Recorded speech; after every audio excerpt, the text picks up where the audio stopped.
মাকে এক ভক্ত প্রশ্ন করেছিলেন, কাজের মাঝে মাঝে জপ কিভাবে করব। ধ্যান জপে মন শান্ত হতে চায় না। মা বললেন, মন না বসলেও জপ করতে ছাড়বে না, তোমার কাজ তুমি করে যাবে। নাম করতে করতে মন আপনি স্থির হবে। ধ্যান না হয় জপ করবে।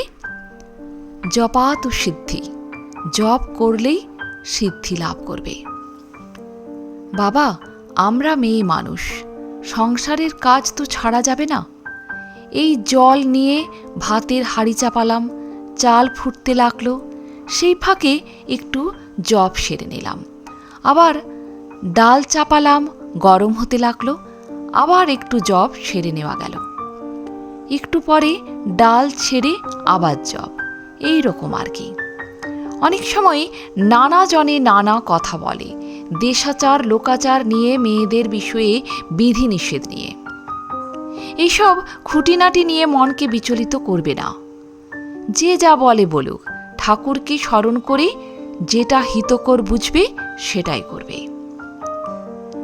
গুরুর প্রতি কী ধরনের আজ্ঞাবহতা থাকা উচিত?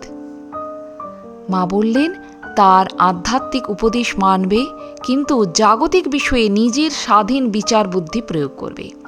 এমনকি যদি তা গুরুর উপদেশের বিরোধী হয় তাহলেও। মা, কোন আদর্শ সামনে রেখে চলব জীবনে? মা বললেন, আমাদের যা কিছু সবের মূল ঠাকুর, তিনি আদর্শ। যা কিছু করো না কেন, তাকে ধরে থাকলে কোনো বেচাল হবে না। আপনি কি আমাদেরও? যারা এসেছে, যারা আসেনি, আর যারা আসবে, আমার সকল সন্তানদের জানিয়ে দিও, মা আমার ভালোবাসা, আমার আশীর্বাদ সকলের ওপর আছে। যে যেখান থেকে আসুক, সবাই আমার ছেলে মেয়ে, এটা সত্যি করে জানবে। মা বলে ডেকে যারাই আমার কাছে আসে, তারা সবাই আমার ছেলে মেয়ে। ভয় কি বাবা? সর্বদা জানবে যে ঠাকুর তোমাদের পিছনে রয়েছেন, আমি রয়েছি।